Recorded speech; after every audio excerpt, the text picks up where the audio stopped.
Hello. You may notice from the slides I haven't put my name. I put my Twitter handle there because I figured this might be a good way to bump up my followers. Those of you on Twitter, that's always the competitive thing, isn't it? How many followers can you get? You compare yourself with Lady Gaga. Oh dear, that's not good, is it? Those of you who don't know Lady Gaga, you're not missing anything. Okay, so can I just have a show of hands for who is on Twitter, please? Okay, so please bear with me. Those of you who know Twitter and are sort of maybe more sort of better on Twitter than I am, just bear with me for the first moment because I will just sort of run through a rough overview on what Twitter is for those who perhaps don't know. So Twitter is a form of microblogging, in effect. You're limited to 140 characters, and you can post up a message or many messages of 140 characters in length. So it's very short, it's very sharp, it's very relevant, very current. To give you an idea, as you can see on the screen there, it's alleged that there are 5 billion Twitter accounts. If you take out the ones that aren't active, the ones that are sort of bot accounts that don't really do anything, the number's probably a bit lower. It's probably, it's 5 billion, I should say half a billion. 5 billion? 500 million, so half a billion. Actual number that are actually current is probably about 170 million. Okay, so 170 million Twitter accounts. To give you an idea on how frequently it's used, there's 1 billion tweets every 3 days. So every 3 days there's 1 billion new tweets on Twitter. So it is being used in vast numbers. In terms of who uses it, surprising perhaps that the biggest age group that uses it is the 45 to 55 age group. And the average age of a Twitter user is 39. Okay, so the profile of Twitter users is probably a little bit older than maybe you get on Facebook. And I found that students are possibly still catching up with Twitter. It's not, as you'd expect with Facebook, that they're all on it. I found maybe less than half of my students have used Twitter. That number is rising because I make them use it. But generally, yeah, it's probably less than you would expect for normal social media. So yeah, we've got an older age group using it, which is nice in some way. It's used widely by celebrities. So as I said, Lady Gaga is the most followed celebrity on there. I think she's up to several 100 million followers on Twitter, which is kind of staggering if you think of all those people. So pop stars are on there a lot. Lady Gaga, Justin Bieber. I thought I saw somewhere the other day that half of all Twitter followers now follow Justin Bieber. There we are. Which again I found sad, but never mind. I'm not one of those. So celebrities, politicians, Barack Obama is in the top 20 list of most followed people on Twitter. And increasingly important from my point of view is sports, athletes that use Twitter and sports teams, and that's the area that I teach in. So for students, it's an important area that industry is using, and it's trying to get them on it was one sort of challenge, I guess. Although it says 140 characters, there are apps that you can use to allow you to actually make a longer tweet. You write what you want, and then it gives you a shortened link to it. So things like, what did I use? TwitLonger, I think. You can have multiple Twitter accounts, so things like Hootsuite and TweetDeck you can use to have different Twitter accounts or to manage all your social media. So there's lots of apps around Twitter that make it fairly accessible, fairly user-friendly these days. Okay, so brief overview, so apologies if that's things that you know already. So how have I used Twitter? Well, the first thing I used, and if the... I won't go. No, I had got it up live, so this is the screenshot I took yesterday. I didn't want to try and embed a web link in case it didn't work. So this is just an example of what the students see. Real-time live Twitter feed via views. So you can see just down there, Twitter feed, and then this brings up what I'm tweeting. So first step is trying to get them engaged with it. Why do I do that? Well, Twitter's really good for getting current, relevant information. There's a lot of noise out there, so there is a lot of chatter about what Justin Bieber is wearing or his new haircut or whatever it is he does. But there is also a lot of useful information. It's widely used by journalists. It is starting to become more widely used by academics, so you can find useful information. In terms of news service, it's quicker than a web page. Web pages aren't updated as quick as Twitter.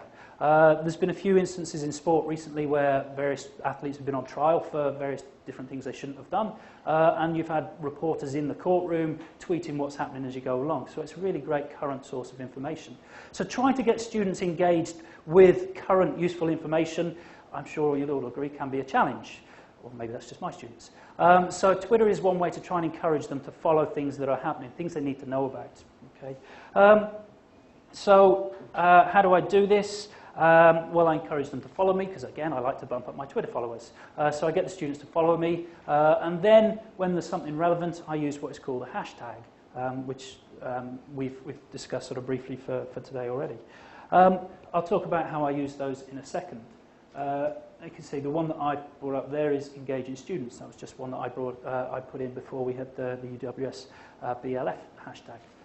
So I get students to follow me. I encourage them to ask me questions on Twitter. I'll discuss whether that's a good or bad thing later. And I get them to find useful information as well. I encourage them to sort of tweet stories that are useful to them. And the way that I do this, as I just said, is through a hashtag. A hashtag is relatively simple. It's just a hash sign and then a word with no letters in between, or a series of words with no spaces in between. And it allows messages to be categorized. And what I tended to do was just have a hashtag for the unit that I was teaching, or whichever the unit was. It wasn't very imaginative. I tended to use the unit number.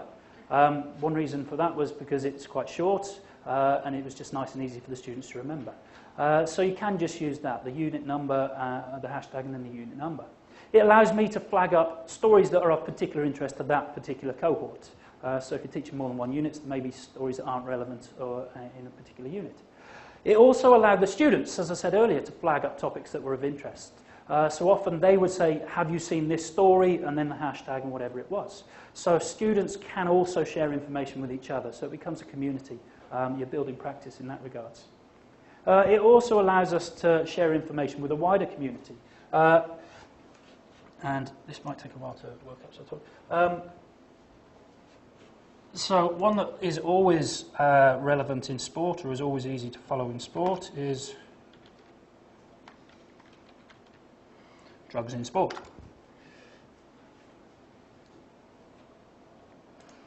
So just as a very quick example, this is not one that's confined to my class. This is one that any user on Twitter can use and just post information on it. So it's allowing them to also engage with the wider community. And the wider community can be professionals in the field, other academics, just people who have an interest in sport or in drugs. So it's getting them engaged again, which has been really useful. The times when they flag information up to you, I've found have been useful, very informative sometimes. They find things that I just hadn't seen. They look in areas that I perhaps wouldn't have looked at, so that's been useful in that regards. In class as well, you could also, it is possible to use it for students to ask questions. So students can ask a question in class. I've tended not to sort of spend time at the end of the class and go through and say, okay, have we got any questions? But for instance, now I could say, if you've got any questions, rather than putting your hand up, you can tweet me your questions now, relatively anonymously, and then I can answer them at the end. A disadvantage over other audience response systems is it isn't anonymous.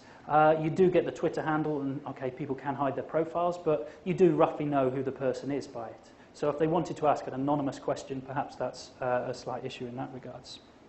Okay. So hashtags to flag up topics. Another way of using Twitter is through tweet chats, which are also known as a Twitter party or as hashtag chats, which all sounds very exciting, doesn't it? It's not really that exciting. It's just arranging a time and a date when everyone using it will be logging on at the same time and using a specific hashtag to discuss a topic.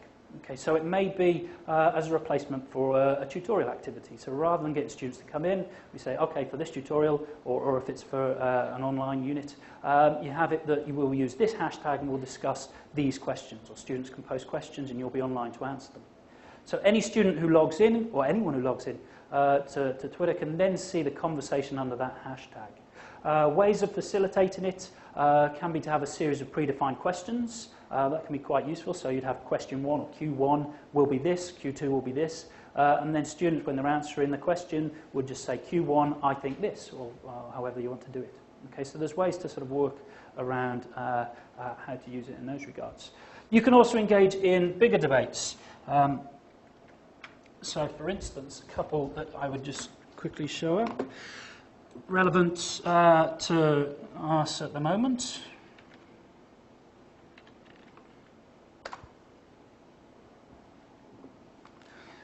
So this is a tweet chat that is participated in by various people on a regular basis. So these are organised externally by various different people. And you can see lots of different people log in and are discussing various topics linked to technology and teaching.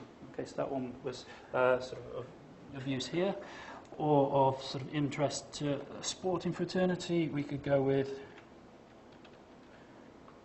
and we could spell it correctly. So F1 chat tends to be around the times of the F1 Grand Prix. Lots of people log on and discuss the topics that are there. So for the period of the Grand Prix, you can see people aren't just watching TV nowadays, they're engaging in social media as well. One issue perhaps with the hashtags is that they don't stay there forever. So hashtags that I've used at the start of the semester, if they're not used constantly, disappear, and also the content does eventually drop off. And it tends to only be, it's about 10 days on some of them that the content will disappear. If you're regularly updating, it's there, the sort of the hashtag remains, but there are ways of saving the discussion. So if you do meet and have a tweet chat, you can save all the discussion that everyone has taken part in. So tweet chats, as a way of engaging students and perhaps as a replacement for tutorials. I just thought I'd flag this up. This is an example of a student communicating with me. So we were looking at the power to the people, our salute, race in sport in effect. And this student had tweeted when she was revising and said that she'd watched this DVD about Peter Norman, the Australian runner, and saying, as you can see there, study in the fun way. To get students staying that, I thought that was kind of one of the some of the best tweets I'd seen of them, actually enjoying studying and sharing it with her followers and with other people. So just as an example there. Finally, I just thought I'd run through some sort of good and bad things that I found. So good, increased engagement with students gets them to talk to you, which can sometimes be an issue. They will tweet, they are engaged in social media once you can get them onto Twitter. So increased engagement with them. I'll come on to whether that can also be a bad thing in a second. Also useful for staying in contact with alumni. So once students have graduated, I'm still in fairly regular contact with a number of our ex-students who are in the sporting industry, so they sometimes will ask me questions, ask me advice, or again, just share information with me. They're now working in industry, they have information that perhaps I don't know about. And networking with colleagues. I started a conversation on Twitter with an academic I knew who, well, I didn't know, I knew of him, who worked in Sydney. We started talking, and then it came up that we were attending a conference together in a couple of days' time. So when we met at the conference, it was nice because we'd already sort of broken the ice in that regard. So you can network with people that you wouldn't normally meet. You can tweet Justin Bieber if you want to. He probably won't reply. If you tweet me, I will reply. I don't have 27 million followers, or however many he's got these days. So on the negatives, you're accessible to students 24/7. I do get tweets from students, I've emailed you, can you check your email please? And these will come through at 11 o'clock, 12 o'clock at night. And if you are on Twitter just for sort of browsing, all of a sudden you get a message from students. So they do now have sort of contact with you 24/7. You can ignore it though, or just reply to it another time. There's also an issue perhaps with professional and personal boundaries. I get friends, people I know outside of work who will also tweet me things, who will also sort of say comments about stuff that we've done and things along those lines. And sometimes you think, oh, I really wish you hadn't said that, but you don't need to respond. So there can be some issues there, but it doesn't appear on your Twitter feed when someone else has sort of tweeted to you. Okay, so there were perhaps some issues around that. When someone's tweet? Yeah, because there has been times where you see someone's response, and if you respond to it, someone can go, oh, I wonder what they'll say, and they can actually... Oh yeah, if you respond, they will see the conversation. If you don't respond, then no one on your feed will see it. People on their feed will see it. But yeah, if you respond, then you can follow the conversations. So yeah, that's to be bear in mind. And I also find that there is kind of a pressure with Twitter that you need to be current, you need to be regularly posting. Someone the other day said that if you're not posting 5 times a day, you're not considered to be current on Twitter. which seems to have shocked a few people. I would say probably at least once a day is a requisite, but to sort of try and sort of stay ahead of the students, you do need to be posting constantly. So there is that pressure, perhaps, to be tweeting. And one final issue, when I'm getting students to do it in class, the Wi-Fi connection can sometimes be difficult depending on where you are. So yeah, that can be a practicality that maybe you do need to consider. So yeah, actually being able to access the Wi-Fi connection is sometimes difficult. And that's that.